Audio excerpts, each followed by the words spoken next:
Hi, everyone. Good morning, good afternoon, depending on where you're joining us from.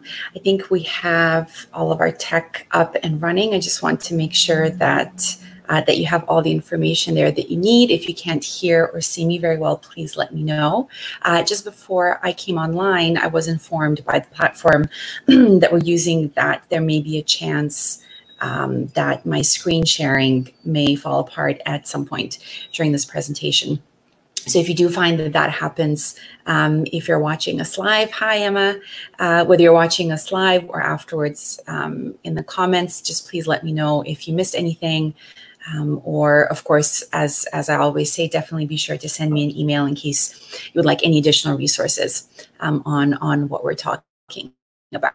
So this live series is really intended to be a selection of pretty short snippets of information and insights and kind of slight perspective shifts.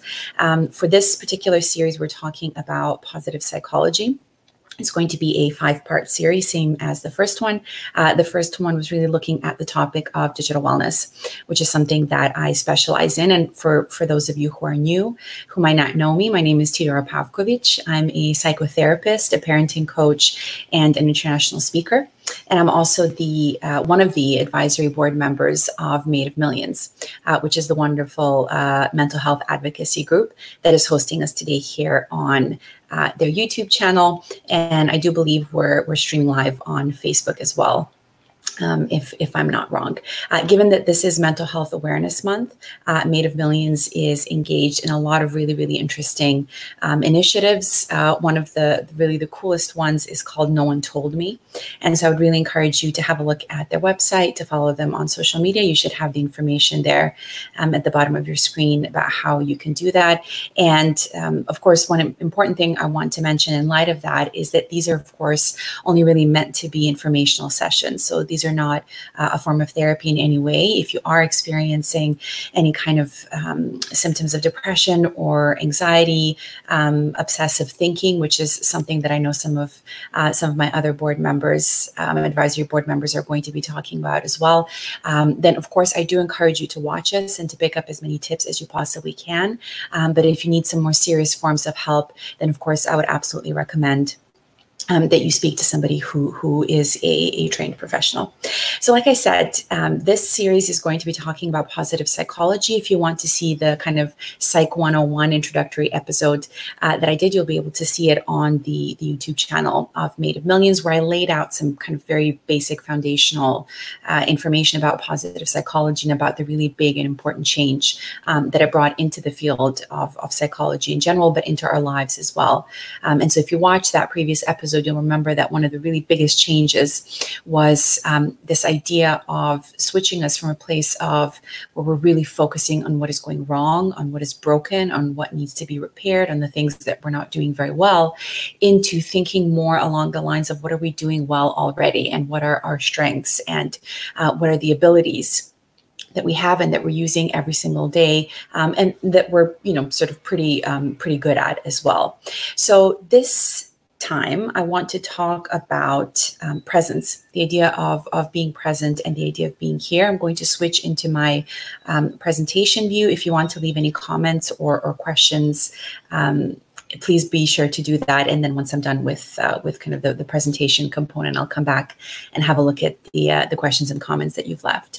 But yeah, we're talking about being present and being here right now in the moment, which can be hard at the best of times. And like I said, my first series was talking about digital wellness. And I think one of the reasons why it's so difficult for us to be present and be in the moment is because we have these little devices that are a kind of portal into pretty much any place and any time and any person that we could possibly desire to experience at that moment and get in touch with. But if you're more interested in digital wellness, I recommend that you have a look at some of those other it was also a 5-part series, so some of those other videos that I recorded on that topic.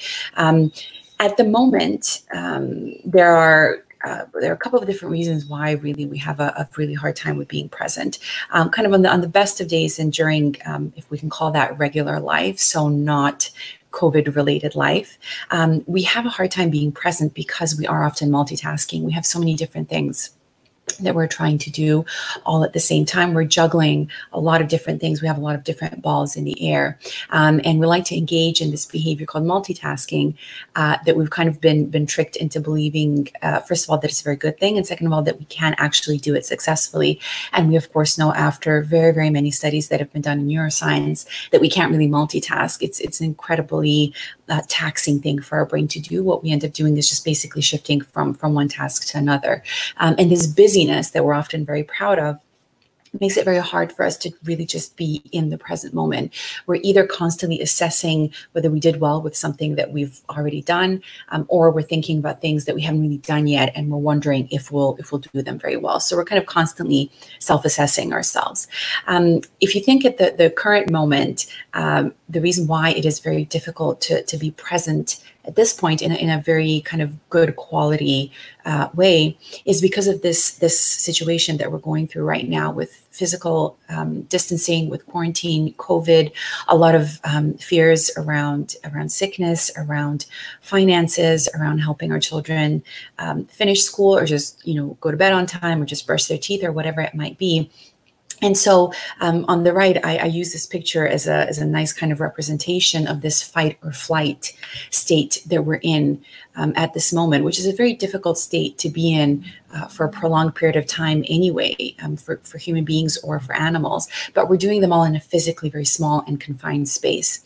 And when we find ourselves in this kind of fight or flight state, what oftentimes happens is, and this is a survival mechanism, it's a coping mechanism, and it's very healthy, our vision tends to narrow down. We tend to really focus in on what is, again, dangerous or wrong or bad or negative in some kind of a way. And we really go into that kind of highly focused problem solving mode when we try and do the best we can to really fix the problem at hand, which of course we have to do at this point because of the situation that we're in. But what that kind of leaves us with is this focus that I talked about last week, only on what is wrong or what is dangerous or what is difficult, what is heavy, what is complicated. And again, like I said, that is perfectly normal. And all of us are finding ourselves doing that. But I think it's very important that we find ways of, on the one hand, absolutely doing the best we can to solve our problems, to help our children, to help ourselves if we're working as medical staff, to help our patients who really need it most right now. But at the same time, to still be able to focus some of our attention on things like self-care and on some of the more positive emotional states that I'll be talking to you about a little bit later on. So I wanted to break this down into three kind of smaller components. And as I'm talking about these, as always, I really encourage you to think about how these things show up in your own life, whether these are some things that you maybe need to shift around a little bit, to make some improvements on. And in this case, the reason for it is that we really want to make sure that you have as many moments as possible of really truly being in the present moment.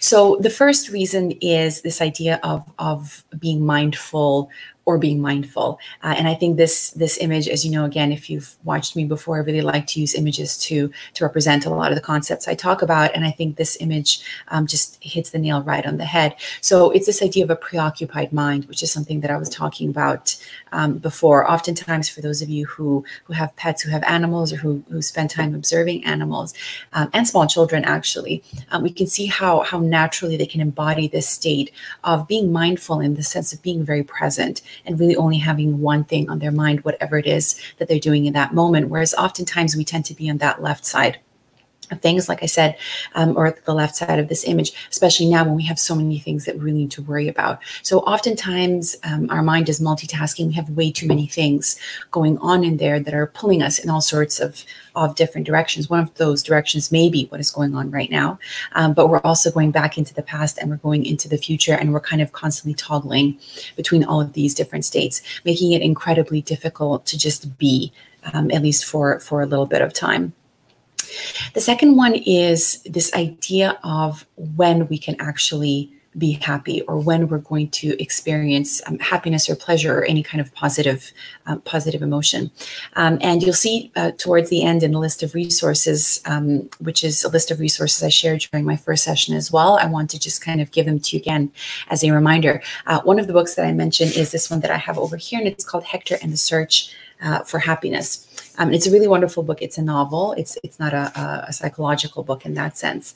But the author at one point says that one of the most interesting observations about happiness is that usually it's something that we see in the future. It's usually something that we're kind of moving towards. It's usually something that we're waiting for. It's usually something that we don't think of as really being possible just right here for me as I'm speaking to you, for you as you're listening to me in this moment. Happiness oftentimes we perceive as something that we're going to do something and then it's going to come at some later stage, in a year or in 5 years or 10 years. So this idea of happiness or joy or pleasure only being in our future is really one of the three ideas that I want to get across to you that make it very hard to be in the present. And it's one of the ideas that I would like for you to start to kind of reassess and see how true that is for you and start to reconceptualize that and really realize that, like I said, even in this moment, as you're attending this live session, that you can experience everything from very kind of small, minuscule moments of pleasure or joy to really, really great ones. And really the secret is actually in your mind and in your focus and in your priorities. And we're going to talk about that in a second.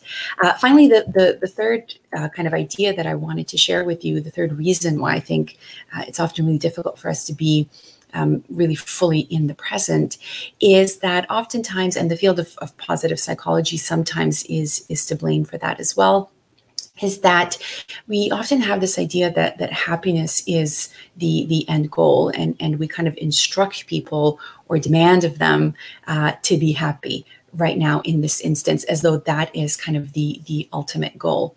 And a lot of incredibly wise people, among them the Dalai Lama himself, have said that when you aim for happiness, or when you try to achieve happiness as the goal, usually you will miss it. Why? There are very many reasons for that. Many of them we're still not totally clear on, but happiness is a very hard thing to define as a kind of big, abstract, overarching concept. It is a lot easier to take it apart, to break it down, to look at what are some of the positive emotional states when we talk about happiness. What do we actually mean on an emotional, on an experiential level? And then once we look at that, how can we actually employ that in what I like to call micro moments? And so it's this idea of shifting away a little bit from the ultimate destination being happiness. I want to be happy, and really making it a lot more concrete, taking it apart and making it a lot just basically easier for you to understand, and conserving your energy and sparing you a lot of disappointment as well, because a lot of the times people do find that when they're aiming for happiness and when they attach a specific idea to being happy, they're often very, very disappointed. And so just earlier today, before I came on this broadcast, I read an article about a high school student, and I think a lot of high school students are experiencing this, who is incredibly disappointed because she didn't get admitted into any of the Ivy League universities here in the US that she had applied to. She will have to go to another university, a very good one, but not an Ivy League university. And so now, understandably, she feels as though her whole world has fallen apart. And we feel that way when we attach that huge amount of meaning and expectation into something that's going to come in the future. Like I said on the previous slide, we conceptualize it as, when I go to, say, the Ivy League university, I will be happy and I will feel smart and I will have influence on people, and so on and so forth. We want to try and bring those experiences in a little bit more, and not have them rely so much on these external things, because like we're seeing right now, not just with high school students, a lot of the expectations that we had about this year or this month, celebrating our birthdays, for example, and so many other much more serious things, are just not turning out the way we needed them to. And so what we want to try and do is, even in these moments, still find ways of experiencing, again, those micro moments of positive emotional states. So the idea really is to be here now as much as possible.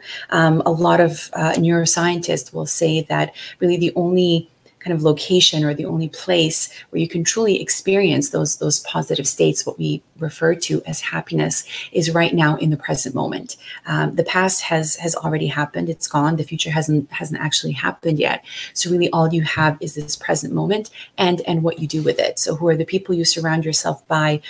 What are the thoughts that you kind of allow or invite into your mind, emotional states, your physical state, and so on.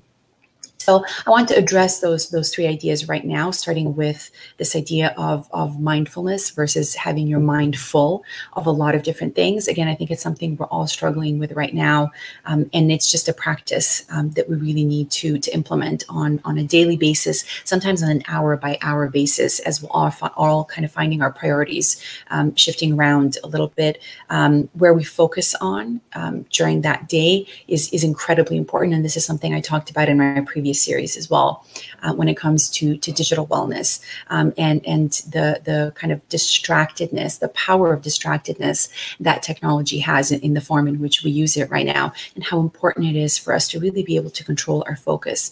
And the third component is tolerance. And I'll talk about it about that in a second. When it comes to our priorities, different people are finding themselves overwhelmed in different kinds of ways. If you're a single parent with two kids, if you're a frontline worker, if you're someone who had a part-time job, whatever it is, a lot of our kind of daily responsibilities, our priorities are shifting around. And oftentimes we can feel like that first image with a mind full of just a million different things. And so one of the things that I always find very helpful for myself, but also when I work with my clients, is really to get a very clear layout of our priorities. And in the digital wellness series, I was talking about creating a kind of a blueprint, a layout of the land, really, and of what are the different things that you need to be doing and how you want to prioritize these things. And one of the easiest things to do really is to have some form of a to-do list, whatever form you find it to be easiest. And I like to use Post-its, because once I'm done with things, I can just kind of rip it off, throw it away, and then rewrite my to-do list for the next day or the next week. It depends on kind of how busy I am, but to really have a clear sense of what our priorities are, and on a daily basis to understand what are the things that we're going to be moving towards, to really only pick a few things, to keep it kind of at a minimum. It will conserve your energy. Again, it will help you with the next step, which is your ability to focus.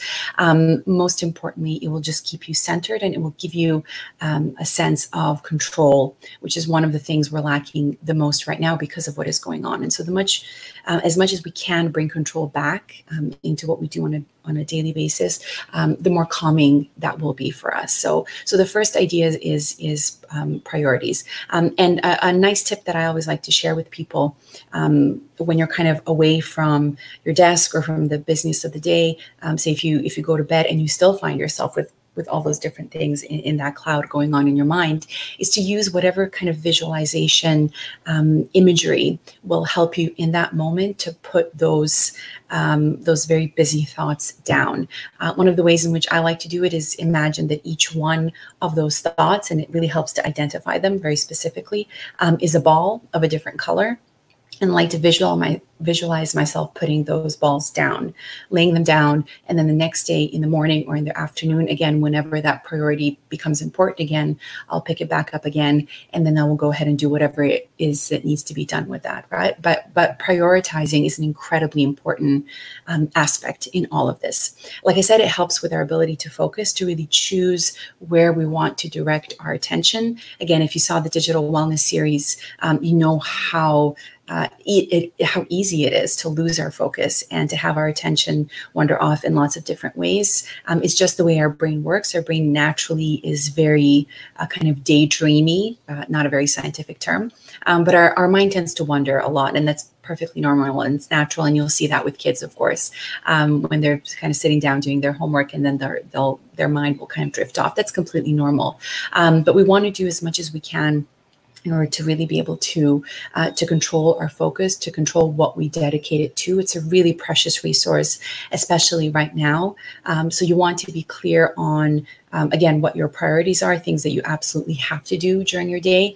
And then, of course, after that, you want to direct your focus towards your loved ones and towards staying as connected with them as you possibly can. And then, of course, towards taking care of yourself as well. And throughout your day, to just try and kind of check where your attention is going and think about, am I happy with that? And do I want to refocus it and kind of point it in a different direction, kind of thinking about it as a laser.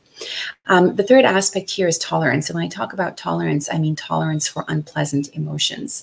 Quite a number of experts in this area have said that the kind of the quality of our life and our well-being really depends on the amount of discomfort that we can tolerate.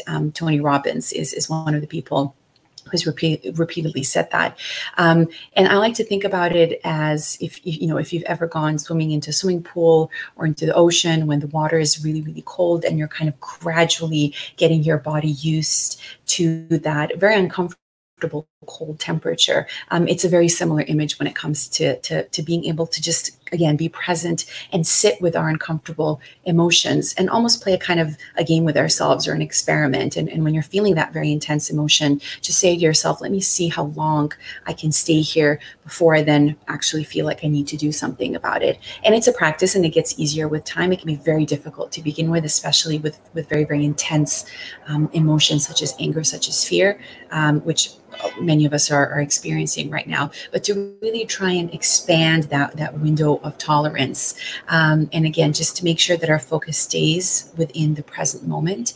And remember that feelings kind of go away chemically, biologically speaking, relatively quickly.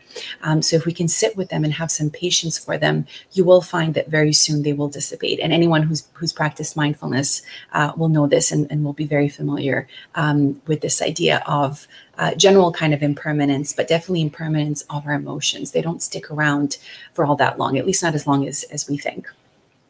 The second concept of this kind of future-oriented approach to happiness, what I always kind of encourage people, and this is something I have to do myself with my own kind of human brain, is to try and, I like to call it pulling in the joy or pulling in the positive emotional state. And I'll talk in a second about what positive emotional states are, but to really switch around this style of thinking. If you do find that you have that style of thinking as well, that you do tend to only think about happiness or joy as being something that is in your future and not in your present, to really think about what are these kind of positive emotional states that I'm planning for the future.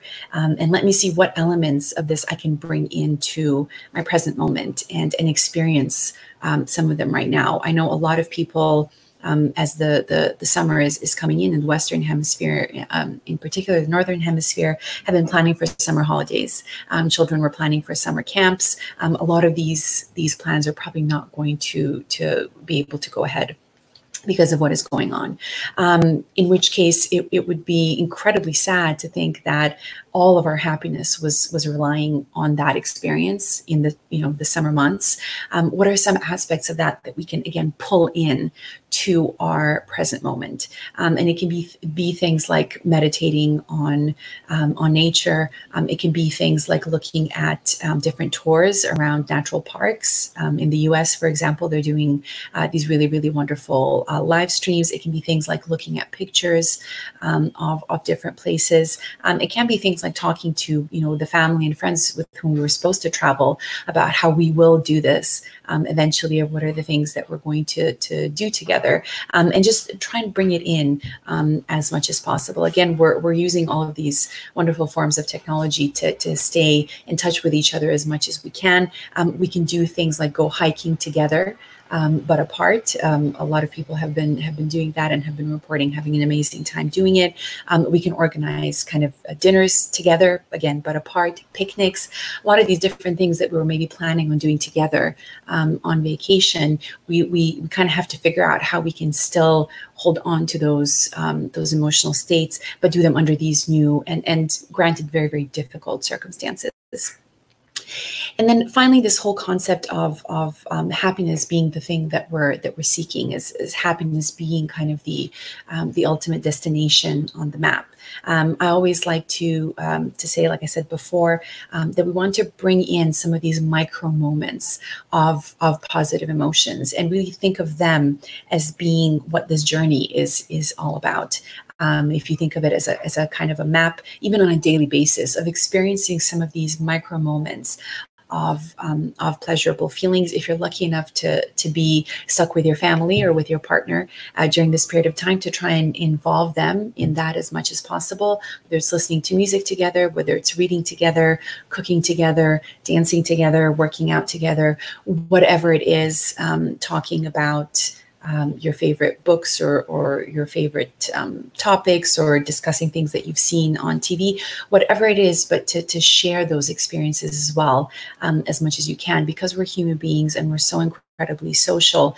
Any emotional state that we feel becomes amplified when we share it, and when we kind of co-experience it or co-feel it with another person. So a lot of research has gone into what these positive emotional states are. A lot of the research currently being done in this field is being done at the University of California, Berkeley, and their research center is referenced on my next slide in the list of resources that I also shared with you at the end of the previous episode that I did here on positive psychology. So we know that there are certain positive emotional states that seem to really be, again, in a very non-scientific way, I like to see they're very yummy for our brain. Our brain really likes to marinate, and our body love to marinate in these emotional states. These are primarily states of awe, states of gratitude, of compassion, and of kindness. And awe in particular has been extensively researched at the University of California at Berkeley. And we found that there's certain kind of conditions that really enable us to enter this state of awe very, very well. One of them is spirituality or religious practices. And again, you don't have to be religious in a traditional kind of a way in order to experience that, but some kind of a meaningful spiritual or traditionally religious experience. Also something that is very ritualistic to you just on an individual basis. So it doesn't have to be attached to any particular kind of religious or spiritual philosophy. But that is one way of entering a state of awe. Another one is through art. So experiencing art, whether it's sculpture or paintings, it could be architecture, really anything like that. And that feeds into one of the positive emotional states there on the bottom, which is aesthetic appreciation. So really being able to appreciate things that look very beautiful. Beauty is, of course, very subjective. So whatever that means to you. And then the third way that we can really enter that state of awe is through nature. And you can see in this picture, in this image of a person who is standing there kind of observing the universe, observing the nature around them. Any kind of situation, basically, in which we find ourselves feeling like there's something out there that is greater than us. There's something out there that kind of gives meaning to everything that we're a part of, to being a part of this world. All of those things induce states of awe. Gratitude, like I said in the previous episode, is one of the best researched practices in the field of positive psychology. So anytime that you can intentionally be grateful, you can practice the three things activity, which is typically done at the end of your day, where you sit down and in a journal, write down the three things that you're grateful for that went really well that day. But of course, gratitude is something that we can access absolutely, anytime. As I'm sitting here with you right now, I can kind of induce that state of gratitude by thinking how much I appreciate that you're watching this video, and by how grateful I am that I'm able to present all of these ideas to you. And that was super easy. I just experienced gratitude. And again, my brain and my body are very grateful for that, because of course that triggers a whole series of chemical reactions that amplify that feeling even more. With compassion, we experience the same thing. Again, we can call compassion to mind at any point, both compassion for other people, which I think a lot of us are feeling right now because so many people are having such a hard time, but compassion for ourselves as well. And again, one of the resources that I share with you is extensive research done on self-compassion, and a website where you can find a lot of exercises a lot of free resources on how you can practice self-compassion. Kindness, random acts of kindness is another very well-researched activity within the field of positive psychology. A little bit harder to do now because we physically don't have access to other people, but really finding ways of being kind to other people, even if at this point it has to be kind of as simple and minimal as just sending someone a message or leaving a really sweet, very positive, supportive comment on someone's social media, sending an email maybe to somebody you haven't been in touch with for a very long time, saying you were thinking about them and hoping that they and their family are doing okay, whatever it is. But showing that kind of kindness to other people is a kind of win-win situation because they feel good and we feel good. And again, some other ideas that I wanted to leave you with here in terms of other positive emotional states that you can experience very easily on a daily basis are ones like curiosity, creativity, like I mentioned before, aesthetic appreciation, engaging in humor as much as possible and seeking out humor as well, and a sense of pride as well. And pride, of course, too much of it can be detrimental, and it is probably not the best kind of state to try and enter on a very regular kind of a basis. So pride is a little bit of a tricky one, but I do absolutely advocate for pride, especially in these moments, because I think it goes back into that question or the difference between those two questions of what am I doing wrong and what am I doing right. And I think a lot of us right now are doing a lot of things to the best of our ability. We're doing a lot of them really, really well.